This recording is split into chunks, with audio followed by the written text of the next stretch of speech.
Haleluya. Yesu ashimwe. Mbona njirigira kabiri nshitse ngaha ivy'Imana ikora ni vyinshi.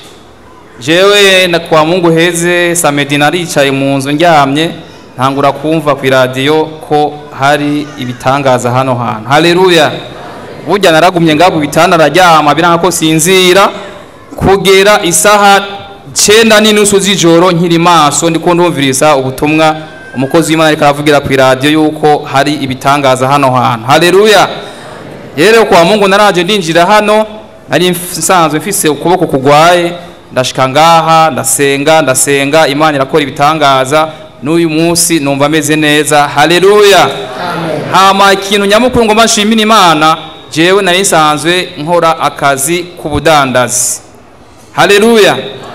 Ndiko naradandaza nkasanga ibintu byanje biriko birahomba kugira aho nsanga ngeze mu manka y'imiliyoni 200. Haleluya.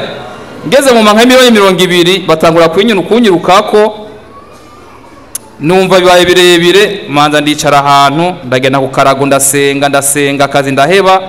Umufasha wanje nawe narava muhira aragenda iwabo ndicara ndasenga kandi ico gihe ndakemara igihe cy'umwaka wose. Haleluya.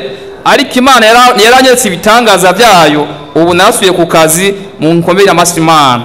Amen.